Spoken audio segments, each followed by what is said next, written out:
প্রচন্ড বৃষ্টির রাতে জানু বাড়ি ফিরেই দেখতে পায় তার চেনা পরিচিত বাড়িটা যেন হঠাৎ করেই অচেনা হয়ে গেছে। কোনো এক অদৃশ্য শক্তি পুরো বাড়িটাকে নিজের কন্ট্রোলে করে নেয়। জানু যেন নিজের বাড়ির মধ্যে বন্দি হয়ে যায়। কোনোভাবেই সেই বন্দি দশা থেকে বের হতে পারছিল না।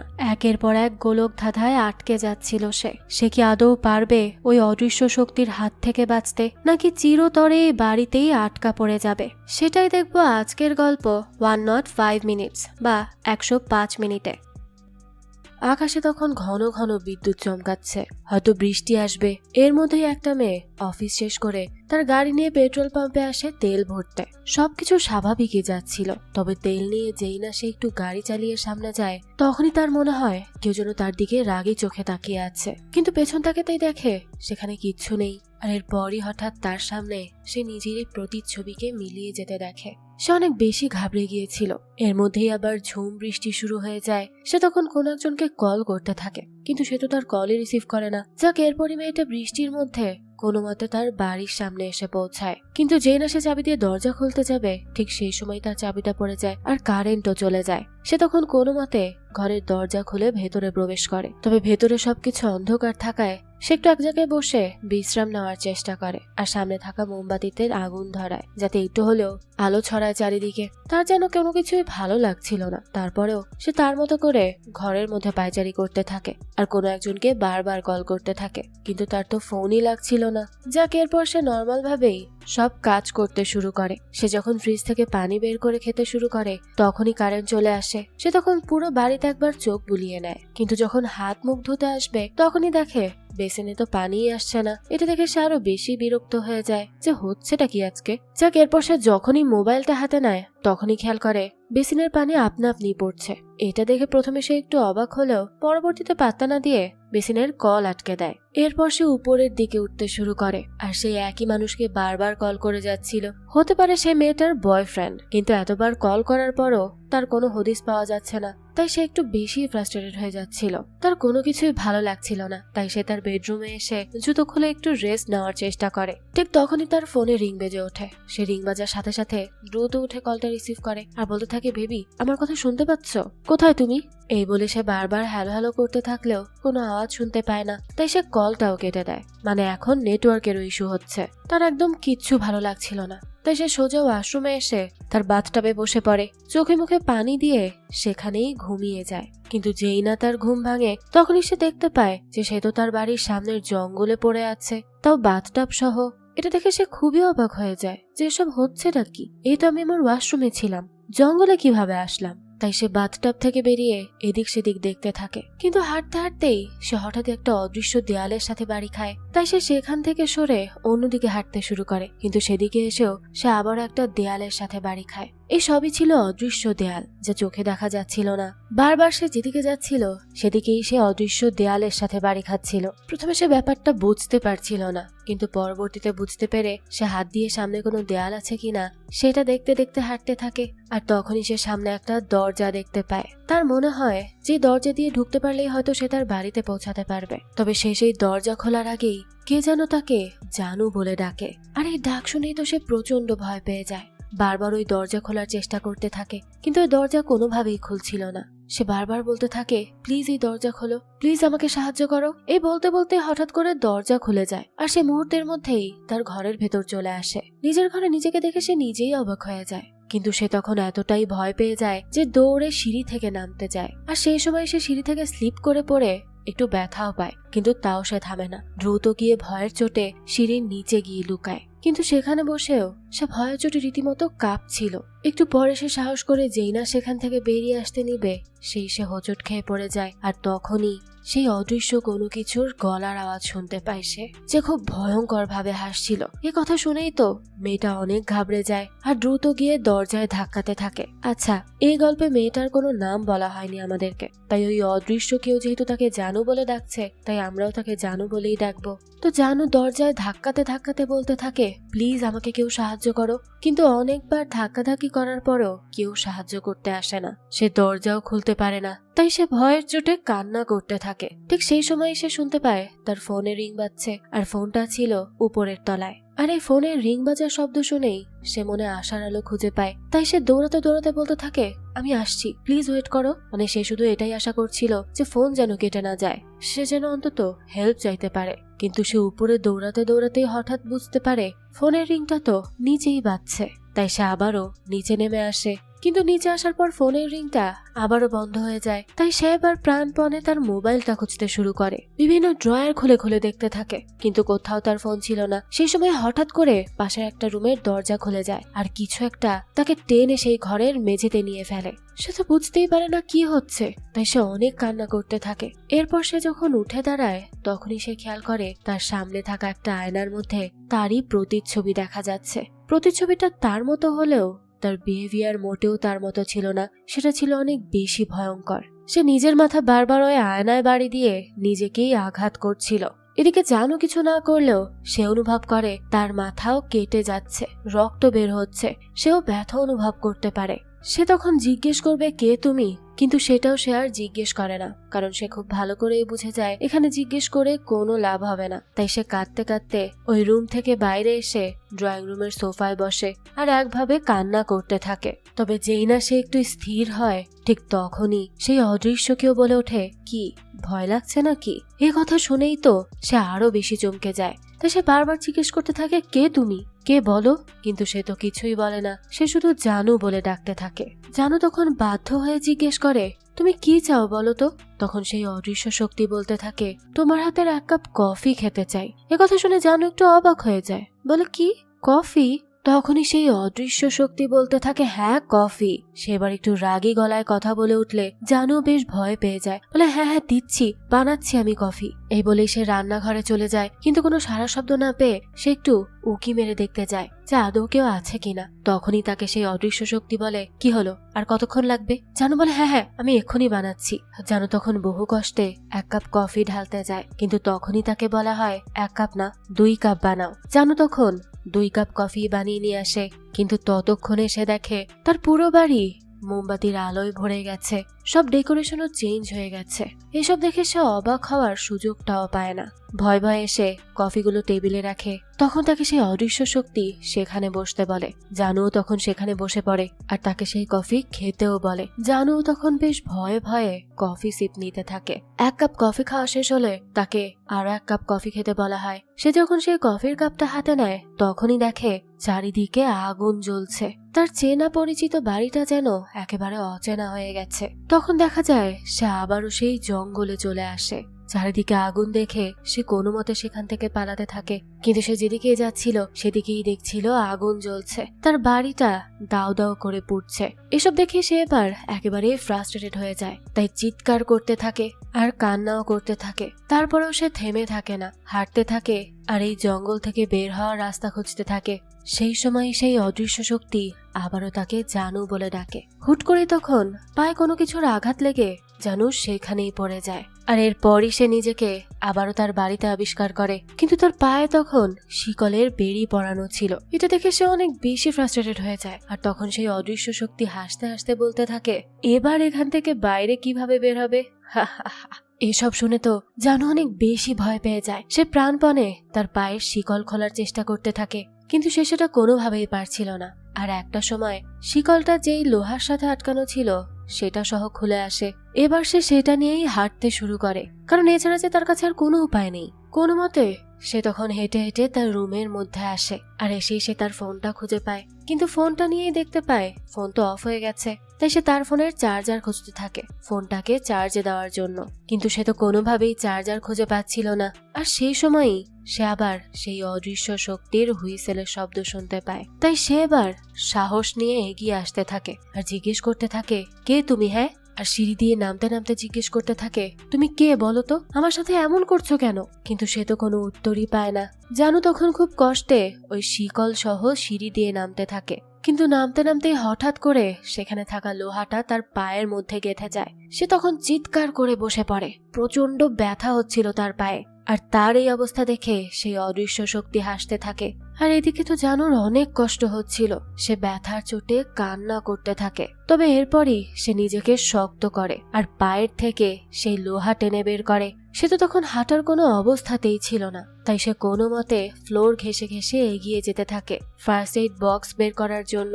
আর সে বারবার উপরওয়ালার কাছে সাহায্য চাইতে থাকে যাতে সে তাকে একটু সাহায্য করে আর এই অবস্থা থেকে মুক্ত করে। যাকে এরপর সে কোনো মতে অনেক কষ্ট করে তার পাটা ব্যান্ডেজ করে নেয়। আর ব্যান্ডেজ করা শেষে সে কোনো মতে উঠে দাঁড়ায় আর একটু পানি খাওয়ার চেষ্টা করে। তখনই দেখা যায় কেউ একজন তার দরজায় কলিং বেল বাজায়। এই কলিং বেলের আওয়াজ শুনে সে যেন আশার আলো খুঁজে পায় যে হয়তো কেউ এসেছে যে তাকে হেল্প করতে পারবে আর এই বন্দিদশা থেকে মুক্ত করতে পারবে। তাই সে এই অবস্থাতেই খুঁড়িয়ে খুঁড়িয়ে তার দরজার দিকে এগোতে থাকে আর বলতে থাকে, প্লিজ হেল্প করো, কে আছো, প্লিজ আমাকে একটু সাহায্য করো।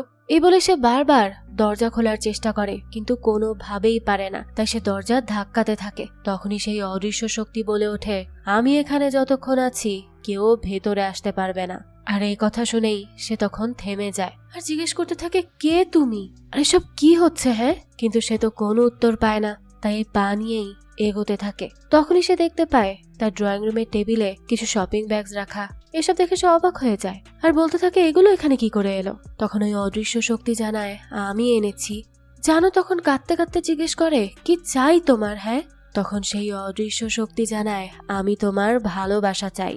একথা শুনেই তো জানো অবাক হয়ে তাকায়। এরপর সেই অদৃশ্য শক্তি আরো বলতে থাকে, আমি আমার সেই জীবনও ফিরে চাই, যে জীবন আমি তোমার জন্য হারিয়েছি।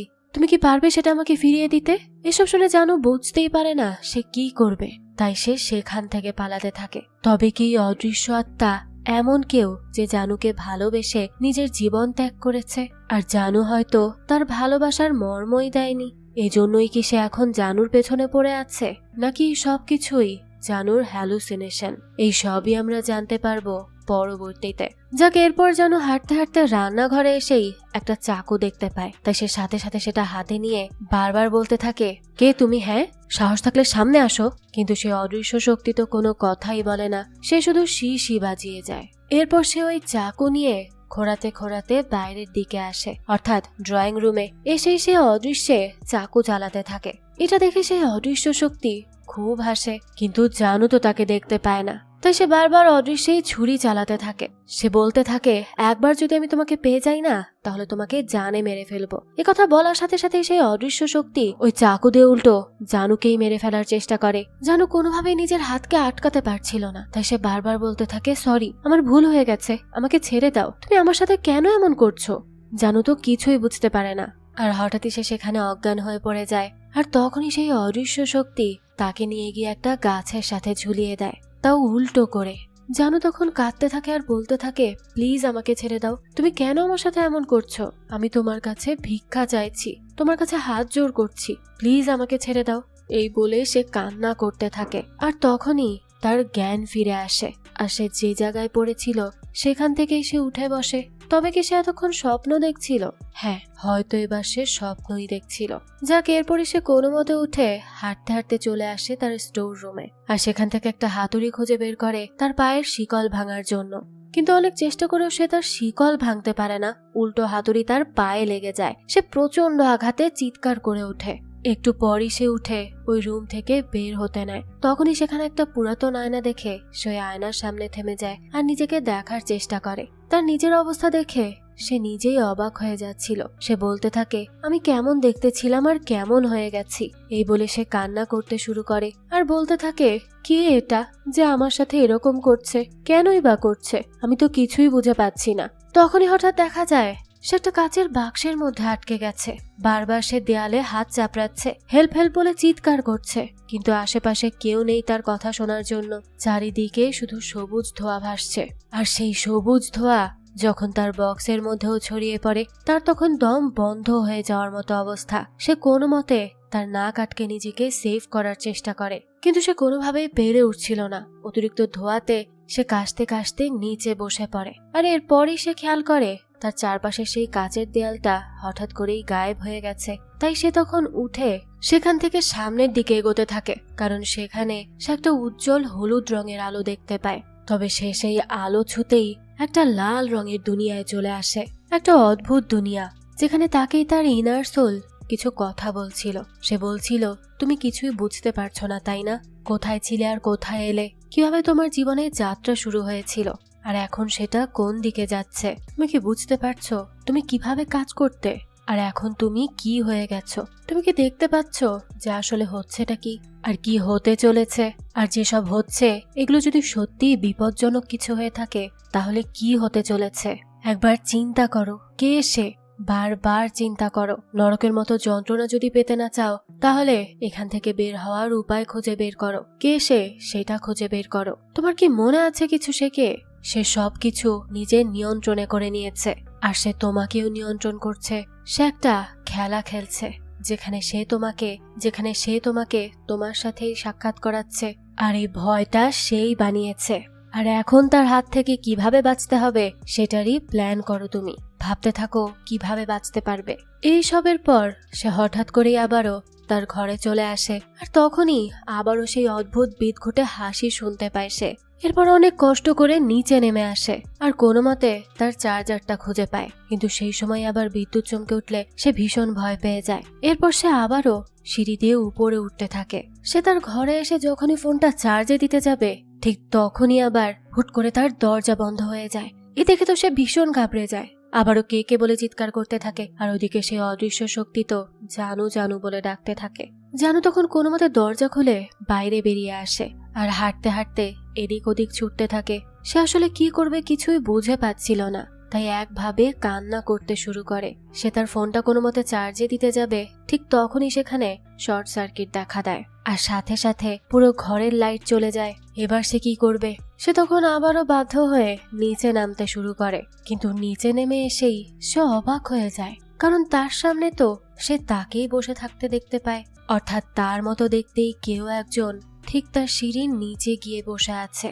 মুখ তুলে তাকাতেই তার অদ্ভুত চেহারা দেখে জানু অনেক ঘাবড়ে যায়। তার মতো দেখতে আর একটা মানুষ এখানে কি করে আসবে? এটা দেখে তো সে সেখানে স্তম্ভিত হয়ে যায় আর সেখানেই বসে ভয়ে কাঁপতে থাকে। তখনই সেই অদৃশ্য শক্তি তাকে উদ্দেশ্য করে বলে, কি নিজেই নিজেকে দেখে ভয় পেয়ে যাচ্ছ? এই বলে আবারও সে তার বিদঘুটি হাসি দিতে থাকে। জানু তখন সেখান থেকে উঠে দাঁড়ায়, কারণ সে তার সামনে তার সেই প্রতিচ্ছবিকে আর দেখতে পাচ্ছিল না। তাই সে চারিদিকে চোখ বুলাতে থাকে। সে কি আসলেই নিজেকে দেখেছে নাকি এটা তার ভ্রম? এসব ভাবতে ভাবতে আবারও সে সেই হুইসেলের আওয়াজ শুনতে পায়। সে অদৃশ্য শক্তি আবারও হুইসেল বাজিয়ে তাকে যন্ত্রণা দিচ্ছিল। জানু সে সময় তার হাত থেকে বাঁচতে রান্নাঘরের দিকে হাঁটতে থাকে। যদি কিছু একটা খুঁজে পাওয়া যায়। সে আসলে কোনো কিছুরই দিশা পাচ্ছিল না যে কি থেকে কি করলে সেই ঝামেলা থেকে মুক্তি পাবে, এই অদৃশ্য শক্তির কন্ট্রোল থেকে নিজেকে ছাড়াতে পারবে। তাই সে বারবার একবার এদিক একবার ওদিক যাচ্ছিল, কিন্তু কোনোভাবেই কোনো কুল কিনারা করতে পারছিল না। সে তো জানেও না তার সাথে এমনটা কেন হচ্ছে, আর এই অদৃশ্য শক্তিই বাকে কেন সে তার সাথে এমন করছে। সে তখন কাঁদতে কাঁদতে রান্নাঘরের এক কোনায় গিয়ে বসে পড়ে, কিন্তু একটু পরে দেখা যায় তার হিচকি উঠতে শুরু করে। বেশ কিছুক্ষণ সে নিজেকে দমিয়ে রাখার চেষ্টা করলেও আর পারে না। তাকে যে এখন পানি খেতেই হবে, তাই সে আবারও কষ্ট করে ওঠে আর একটু পানি খাওয়ার জন্য মরিয়া হয়ে যায়। পানি পানি বলে বারবার সে মুখে আওড়াতে থাকে, কিন্তু ফ্রিজ খুলে হাজার খুঁজেও সে পানি পাচ্ছিল না। তার গলা বুক শুকিয়ে আসছিল, সাথে হিচকি তো আছেই। এই নিয়ে সে এদিক ওদিক হাঁটতে থাকে যে যদি একটু পানি পাওয়া যায়। তখনই সে তার সামনে একটা বোতল পড়া দেখে, কিন্তু সেই বোতলটাও ছিল ফাঁকা।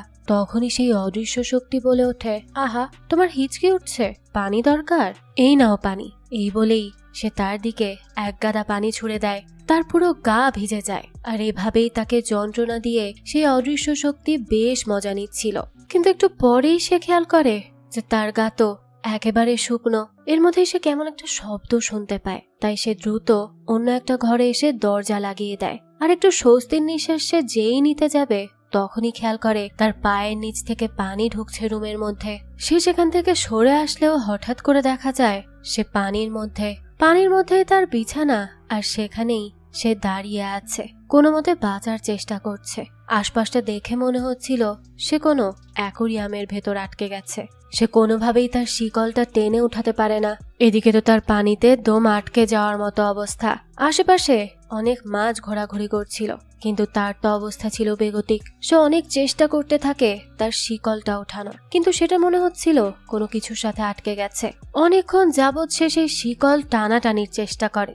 একবার শিকল ছাড়াতে পারলেই সে কোনো মতে সাঁতরে এই পানি থেকে বাঁচতে পারত, কিন্তু কোনোভাবে সেটা সম্ভব হচ্ছিল না। তাই সে সেখানেই অজ্ঞান হয়ে যাওয়ার মতো অবস্থা হয়। আর এরপরই দেখা যায় সে তো তার বিছানাতেই আছে। সেখানেই সে হুড়মুড় করে উঠে পড়ে, যেন মনে হচ্ছিল সে আবারও স্বপ্ন দেখেছে। সে উঠেই একভাবে কাশতে শুরু করে, যেন তার দম বন্ধ হয়ে যাওয়ার মতো অবস্থা। সে তখন বেড থেকে নেমে আবারও হাঁটতে শুরু করে। তার অবস্থা অনেক বেশি খারাপ হয়ে গিয়েছিল। শরীরের বলও ধীরে ধীরে কমে আসছে, পিপাসায় গলা শুকিয়ে আসছে। যাক, এরপর সে যখন আবারও সিঁড়ি দিয়ে উপরে ওঠার চিন্তা করে, তখনই একটা শব্দ হয়। তাই সে ঘুরে তাকালেই দেখতে পায় যে তার ঘরে টিভিটা অন হয়ে গেছে, কিন্তু পুরো ঘরে তো কারেন্ট নেই। তাহলে টিভি চলছে কিভাবে সেটাই সে বুঝে পায় না। তাই সে সেদিকে এগোতে থাকে, কিন্তু সেখানে সে এমন কিছু দেখে যা দেখে সে একেবারে ভেঙে পড়ে। সে সেখানে বসেই কাঁদতে শুরু করে আর ভয়ে কাঁপতে থাকে। এরপরই আমরা দেখতে পাই ওই টিভিতে তাকেই দেখা যাচ্ছে। তার এই দুরবস্থার দৃশ্য সে নিজেই দেখতে পাচ্ছে। সেখানেও তার মতোই একটা মেয়ে বসে আছে একেবারে আহত হয়ে। এসব দেখে সে অনেক বেশি ঘাবড়ে যায় আর খুব কান্না করতে থাকে। তখন সেই অদৃশ্য শক্তি তাকে বলতে থাকে, এই যে এখন তো তুমি তোমার পাস্ট দেখতে পারছো, যা এতক্ষণ তোমার সাথে হয়ে এসেছে। আর এখন তুমি তোমার বর্তমান এবং ভবিষ্যৎ দেখতে চলেছ। আর ওগুলো দেখে তোমার কেমন লাগবে যখন তুমি দেখতে পাবে তুমি মরতে চলেছ। এসব শুনে তো জানু অনেক বেশি ঘাবড়ে যায়। সে বারবার চিৎকার করতে থাকে আর বলতে থাকে, প্লিজ এমনটা করো না, প্লিজ আমাকে রেহাই দাও। কিন্তু ওই অদৃশ্য শক্তি তো তার কোনো কথাই শোনে না। আর তখনই সেই টিভিতে দেখা যায় সেখানে যে জানু রয়েছে সে নিজেই নিজেকে মেরে ফেলার চেষ্টা করছে। এসব দেখে জানু অনেক বেশি ঘাবড়ে যায়। সে বারবার বলতে থাকে, প্লিজ এমনটা করো না। না পেরে সে বারবার উপরওয়ালার কাছে হেল্প চাইতে থাকে আর বলতে থাকে, গড প্লিজ আমাকে হেল্প করো, আমি আর পেরে উঠছি না। তখনই তার কিছু একটা মনে হয়, তাই সে উঠে ওই শিকল পরা পায়েই খুঁড়িয়ে খুঁড়িয়ে হাঁটতে থাকে আর দরজার কাছে গিয়ে বারবার বলতে থাকে, বেবি আমি এখানে, প্লিজ আমাকে হেল্প করো, প্লিজ কিছু একটা করো।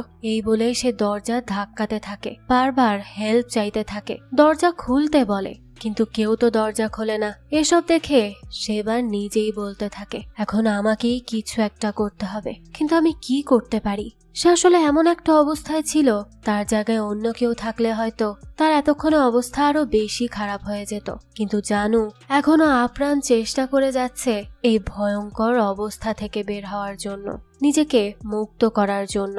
সে নিজেই নিজেকে বলতে থাকে, চিন্তা কর, একটু চিন্তা কর, কিভাবে কি করা যায়, কিভাবে এখান থেকে বের হওয়া যায়। হঠাৎ করেই হাঁটতে হাঁটতে সে তার পায়ের দিকে তাকায় আর খুব ফ্রাস্ট্রেটেড হয়ে চিৎকার করতে থাকে আর নিজেই নিজেকে বলতে থাকে, গিভ আপ করলে চলবে না, তোকে চেষ্টা করতেই হবে, এর শেষ দেখে ছাড়তে হবে। এই বলেই অনেকটা মনোবল নিয়ে সে সামনের দিকে এগিয়ে যায়। তবে সে যে এখন কি করতে যাচ্ছে তা কিন্তু এই পর্যন্ত বোঝা যায় না। তবে সে নিশ্চয়ই এবার ভয়ঙ্কর কিছু একটা করতে চলেছে। সে হাঁটতে হাঁটতে আবারও স্টোর রুমের দিকে যেতে থাকে আর নিজেই নিজেকে বলতে থাকে, আমি এত তাড়াতাড়ি হেরে যেতে পারি না, আমি কোনোভাবেই হাঁটতে পারি না, আমাকে কিছু একটা করতেই হবে। এই বলেই সে ভিতরে গিয়ে বসে পড়ে আর সেই হাতুড়ি দিয়ে আবারও তার পায়ের শিকলটা ভাঙার চেষ্টা করে। বারবার বাড়ি দিতে থাকে, কিন্তু সেটা তো কোনোভাবেই ভাঙছিল না। সে তার শরীরের সমস্ত শক্তি দিয়ে বাড়ি দিতে থাকে। তখনই আবার সেই অদৃশ্য শক্তি এসে হাজির হয়। সে বলতে থাকে, যত চেষ্টাই করো না কেন কিচ্ছু হবে না, তুমি কিচ্ছু করতে পারবে না। এভাবে করেই তাকে সে ডিমোটিভেট করতে থাকে যাতে সে হার মেনে নেয়। কিন্তু জানু তো কোনোভাবেই হার মানতে রাজি নয়। সে হাতুড়ির বাড়ি দিতে দিতেই বলতে থাকে, তুই চুপ কর, একেবারে চুপ হয়ে যা, আমি এখন আর কোনো কথা শুনবো না। এই বলতে বলতেই সে তার শরীরের সমস্ত শক্তি দিয়ে বাড়ি দিতে থাকে, কিন্তু সেই অদৃশ্য শক্তি তো থামে না। সে তো তার বিদঘুটে হাসি দিতেই থাকে। কিন্তু এদিকে জানু হাজার চেষ্টা করেও তার শিকলটা ভাঙতে পারছিল না। অনেকবার চেষ্টা করার পর সেবার একেবারে ফ্রাস্ট্রেটেড হয়ে যায়। তাই রাগের চোটে সে তার হাতুড়িটাই ছুঁড়ে ফেলে দেয়, কারণ এত কষ্ট করেও কোনো লাভ হয়নি। তাই সে সেখানে বসেই কষ্টের চোটে কান্না করতে থাকে। তবে কি সে আর কখনো এখান থেকে বেরোতে পারবে না? তার কি মুক্তি মিলবে না? সে আর কি করতে পারে? তার মাথায় কিচ্ছু খেলছে না। সে যখন বসে বসে কান্না করতে করতে একটু কাহিল হয়ে পড়ে, ঠিক তখনই আবার সেই অদৃশ্য শক্তি হুইসেল বাজিয়ে ওঠে। আর এটা শুনেই যেন আবারও কেঁপে ওঠে। তখনই কোনো একটা কিছুর সাথে বাড়ি লেগে সে কিছু একটা দেখতে পায়। তাই স্টোর রুমে থাকা একটা টর্চ হাতে নিয়ে সেটা জ্বালিয়ে সে সেদিকে যেতে থাকে। সে বোঝার চেষ্টা করে এটা আবার কোন জায়গা। অনেক সময় অনেক পুরাতন বাড়িতে এরকম সিক্রেট ডোর থেকে থাকে, যেদিক থেকে বাহিরের দিকে বের হওয়া সম্ভব। তাই এই জায়গাটা দেখে জানুর মনেও এবার আশা জাগে। তবে কি সে এখন এখান থেকে বাহিরে বের হতে পারবে? তাই সে ওই টর্চ নিয়েই কোনো মতে হামাগুড়ি দিয়ে সামনের দিকে এগোতে থাকে। যদিও তার মনের মধ্যে একটু ভয় ভয় কাজ করছিল। না জানি সেই শয়তান আবার কখন তার সামনে এসে হাজির হয় আর তাকে আবারও কোনো মায়া জালে আটকে ফেলে। তারপরেও সে মনে অসীম সাহস নিয়ে টর্চ লাইট জ্বালিয়ে ধীরে ধীরে সামনের দিকে এগোতে থাকে আর আশেপাশেও খেয়াল রাখতে থাকে। সে তখনও সেই হুইসেলের আওয়াজ শুনতে পায়, কিন্তু তারপরেও সে থেমে থাকে না। তার যেই অবস্থা, এই অবস্থায় হামাগুড়ি দিয়ে হেঁটে আসা অনেকটা কষ্টকর ছিল। তাই সে একসময় বসে পড়ে, সেভাবেই এগোনোর চেষ্টা করে।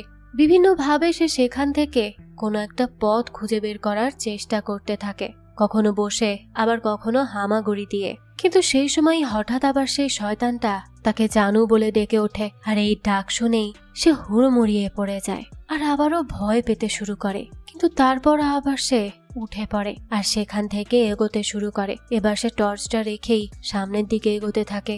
তার অনেক কষ্ট হলেও সে দমে যায় না। সামনে আদৌ বেরোনোর পথ আছে কিনা সেটাও সে সঠিক জানে না, কিন্তু তারপরেও সে তার চেষ্টা চালিয়ে যেতে চায়। কিন্তু তার পায়ের যন্ত্রণাটা তাকে অনেক বেশি প্যারা দিচ্ছিল। বারবারই সে বসে নিজের পা ধরে কান্নায় ভেঙে পড়ছিল, কারণ সেখানে যে অনেক যন্ত্রণা হচ্ছে। একেই তো এই ভয়, তারপরে এই শারীরিক যন্ত্রণা। মানসিক আর শারীরিক দুইভাবেই সে যেন ভেঙে পড়ছিল বারবার। যাকে একটু পরই খুঁজতে খুঁজতে সে একটা দরজা খুঁজে পায়, কিন্তু সেই দরজাটা সেখান থেকে বেরোনোর দরজা ছিল না। সে তো সেখানে আর একটা রুমের ভিতর গিয়ে আটকে পড়ে। তাই সে খুব কান্না করতে থাকে, কারণ সে একটু হলেও আশার আলো খুঁজে পেয়েছিল, সেটাও নিভে গেল। তাই সে নিজের মাথা নিজেই টাকাতে থাকে। তখনই হঠাৎ করে সেই রুমে লাইট চেঞ্জ হয়ে যায় আর সে তখন খেয়াল করে সে যে রুমটা এসে পড়েছে সেটা ছিল উল্টো একটা রুম। এসব দেখে সে অবাক হয়ে যায়। সে চারিদিক ঘুরে ঘুরে দেখতে থাকে, যেখানে টিভি, ফুলদানি সহ ফ্যানটাও ছিল উল্টো লাগানো। রুমটা ছিল অনেকটা গোলক ধাঁধার মতো। আর একটু পরেই হুট করে দেখা যায় রুমটা ঘুরতে শুরু করে। জানো তো তখন অনেক বেশি ভয় পেয়ে যায়। সে বারবার বলতে থাকে, প্লিজ থেমে যাও, হেল্প করো কেউ। সে তখন ওই রুমের সাথে সাথে নিজেও ঘুরতে থাকে, কারণ না হলে যে সে পড়ে গিয়ে অনেক বেশি আঘাতপ্রাপ্ত হবে। সে যে একটু স্বস্তির নিঃশ্বাস নিবে সেটাও পারছিল না। রুমটা এমন ভাবে ঘুরতে থাকে যে তাকে বাধ্য হয়ে বারবার স্ক্রল করতে হয়। কিন্তু একটা সময় সে একটু স্লিপ করে পড়ে যায় আর এরপরই দেখা যায় সেই রুমের ঘোড়া বন্ধ হয়ে যায়। সে তখন কোনো মতে উঠে এই রুম থেকে বের হওয়ার কোনো পথ খুঁজতে থাকে। বেশ কিছুক্ষণ খোঁজাখুঁজির পর সে একটা দরজা দেখতে পায়। সেই দরজা খোলার পরই সে আর একটা রুম দেখতে পায়। সেখানে সেই রুমের মধ্যে গেলেই দেখা যায় একটু পরে দেয়ালে টাঙানো কিছু ছবি হঠাৎই দেয়াল থেকে পড়ে যায় আর কেমন একটা শব্দ হতে থাকে। এতে তো জানো অনেক বেশি ভয় পেয়ে যায়। তখনই সে নিচে বসে পড়ে। সেই সময় সে খেয়াল করে সেখানে একটা কেবিনেট আছে। তাই ভয়ে লুকানোর জন্য সে ওই কেবিনেটের মধ্যে গিয়ে বসে পড়ে। কিন্তু তখনও সেই অদৃশ্য শক্তির হুইসেলের আওয়াজ শুনতে পাচ্ছিল। তাই সে ভয়ে তার কান চেপে ধরে আর একটু পরেই সেই শব্দ বন্ধ হয়ে যায়। তখন সে সাহস করে সেই কেবিনেট থেকে বেরিয়ে আসে আর তখনই দেখে সে তো আবারও তার ঘরে চলে এসেছে। কিন্তু যেই না সে সেখান থেকে বেরিয়ে আসে তখনই দেখতে পায় সারা ঘরে কাচের টুকরো পড়ে আছে। তার পায়ে সেই কাচের টুকরো গেথে গেথে যাচ্ছিল। যন্ত্রণায় ছটফট করতে থাকে সে। আর তখন সেই অদৃশ্য শক্তি সেই বিকট শব্দে হাসতে থাকে। এদিকে তো জানুর অবস্থা খারাপ হয়ে যাচ্ছিল। সে যন্ত্রণায় কান্না করতে থাকে আর ছটফট করতে থাকে। ফ্লোরটা তখন রক্তে ভরে গিয়েছিল। সেই সময় সে উপরে কিছু একটা খেয়াল করে, তাই বহু কষ্টে আবারও সিঁড়ি দিয়ে উপরে ওঠার চেষ্টা করে। তার অনেক কষ্ট হলেও সে জোর করেই উপরে হেঁটে আসে। আর তখনই সে ছাদের দরজা খোলা পায়। তাই সাথে সাথে দরজা খুলে ছাদে চলে আসে। সে তো অনেক খুশি হয়ে গিয়েছিল।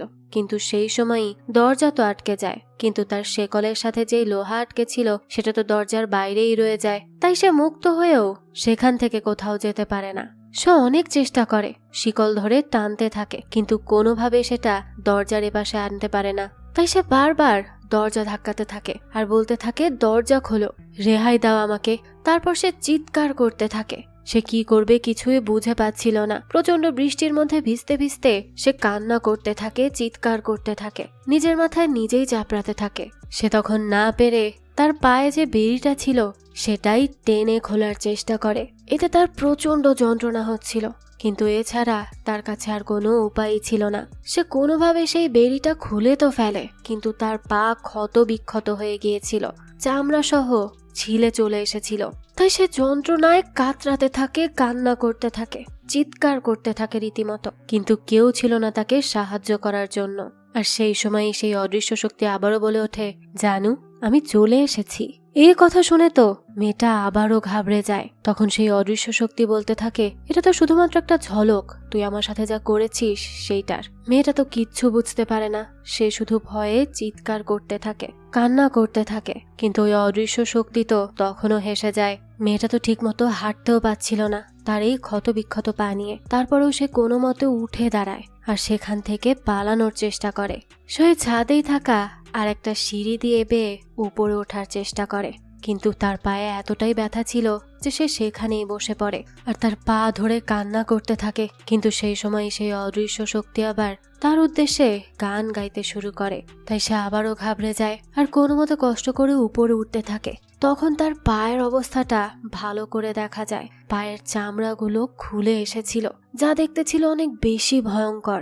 কিন্তু এই অবস্থাতেও সে হাল ছাড়ে না, সেই অদৃশ্য শক্তির হাত থেকে প্রাণপণে বাঁচার চেষ্টা করে। তাই সে কোনো মতোই উপরের ছাদে উঠে কিছুক্ষণ বসে থাকে। কিন্তু তারপরই তার হঠাৎ কি জানি একটা মনে হয়। তাই সে হেঁটে হেঁটে সেখানে থাকা একটা সিঁড়ির কাছে চলে আসে।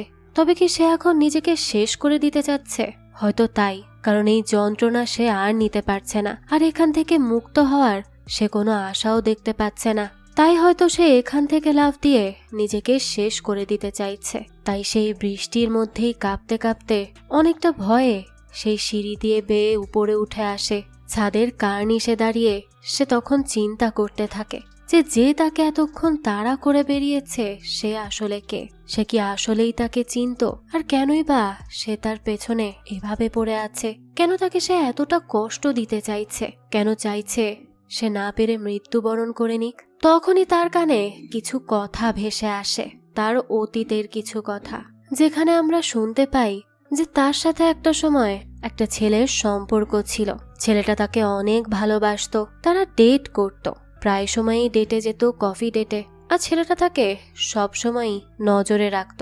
এই সব কিছু আমাদেরকে চাক্ষুষ না দেখানো হলেও মেয়েটার কানে এই সব কিছু বাজতে থাকে। সেই ছেলেটার সাথে তার কি কথা হতো সেই সব কিছু আজ সে শুনতে পাচ্ছিল। ছেলেটা একদিন তাকে কফি ডেটে যাওয়ার কথা বলে, সেও তাতে রাজি হয়ে যায়। এরপর সেই ছেলেটা তাকে বলে, আমি তোমাকে অনেক ভালোবাসি আর বিয়েও করতে চাই, একটা সুন্দর জীবন বানাতে চাই। কিন্তু এই কথা শুনে সেদিন জানু বলেছিল, কি তুমি আমাকে বিয়ে করতে চাও? এই বলে সে খুব হাসে আর বলে, তুমি কি আমার সাথে মজা করছো? আসলে বোঝাই যায় ছেলেটা তাকে যেভাবে ভালোবাসতো মেয়েটা তাকে সেভাবে ভালোবাসতো না। সে হয়তো শুধু টাইম পাসের জন্যই সম্পর্কটা করেছিল।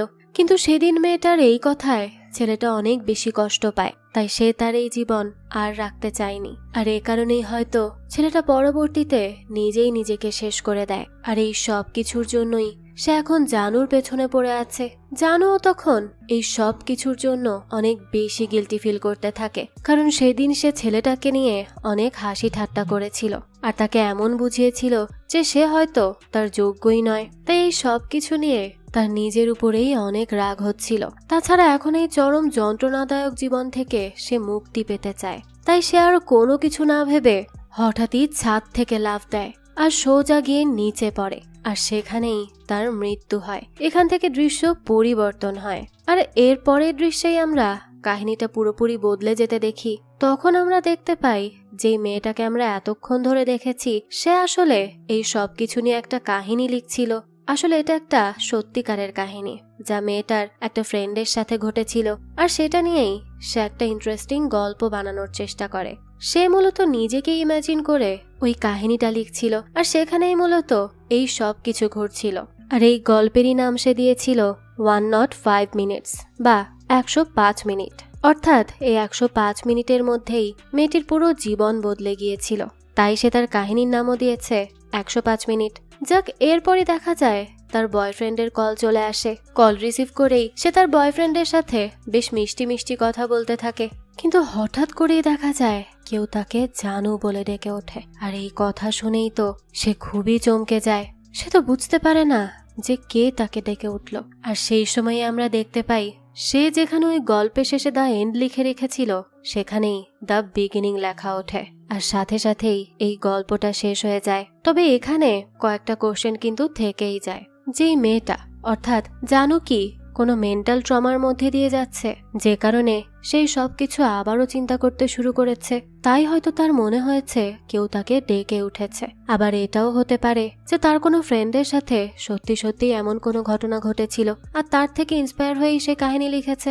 আর একটা জিনিস হতে পারে যে এই সবকিছু হয়তো তার রিয়েল লাইফে ঘটেছে, যে কারণে সেই আত্মার আওয়াজ শুনতে পায়। না হলে জানু কথাটা সে কেন শুনতে পাবে? হতে পারে সে রিয়েল লাইফে সত্যি সত্যি কোনো ছেলেকে ধোঁকা দিয়েছিল, যার জন্য সেই ছেলে নিজেকে শেষ করে দিয়েছে। আর এর জন্যই হয়তো সে মেন্টাল ট্রমার মধ্যে চলে গেছে বা গিল্টে পড়ে গেছে যে তার জন্য একটা মানুষ নিজেকে শেষ করে দিয়েছে। আসলে এই গল্পের শেষটায় ওপেন এন্ডিং রাখা হয়েছে, যাতে করে অডিয়েন্স তাদের মতো গল্প সাজিয়ে নিতে পারে। আপনাদের কি মনে হয়, এটা নিছকই একটা গল্প, নাকি জানুর সাথে সত্যি সত্যি এমন কিছু ঘটেছিল? আপনাদের যা মনে হয় তা অবশ্যই আমাদের কমেন্ট করে জানাবেন। যাক, এই তো ছিল আজকের গল্প। তবে শেষটা দেখে আমার মনে হয়েছে এর পরবর্তী পার্টও আসতে পারে, আর সেখানেই হয়তো আমরা আরো অনেক কিছু জানতে পারবো। আর যদি এর সেকেন্ড পার্ট কখনো আসে তা আমি অবশ্যই আপনাদের জন্য এক্সপ্লেইন করার চেষ্টা করব। এখন আপনারা বলুন আমার আজকের এক্সপ্লেনেশন আপনাদের কাছে কেমন লেগেছে। যদি এতটুকু ভালো লেগে থাকে তাহলে কিন্তু অবশ্যই একটা লাইক দিয়ে যাবেন। আর হ্যাঁ, আমাদের এই চ্যানেলে প্রতিনিয়ত নতুন নতুন ভিডিও আপলোড করা হয়। সেই সব ভিডিওর আপডেট পেতে আমাদের চ্যানেলটিকে সাবস্ক্রাইব করে বেল আইকনে অল দিয়ে রাখতে কিন্তু ভুলবেন না। আর একটা কথা, আমাদের সকল ভিডিওর আপডেট পেতে জয়েন করতে পারেন আমাদের হোয়াটসঅ্যাপ চ্যানেলে, লিংক ডেসক্রিপশন বক্সেই দেয়া আছে। আজকে তাহলে এই পর্যন্তই, আবারও হাজির হব নতুন কোনো ভিডিও নিয়ে। সেই পর্যন্ত সবাই ভালো থাকবেন আর আমাদের চ্যানেলের সাথেই থাকবেন। ধন্যবাদ।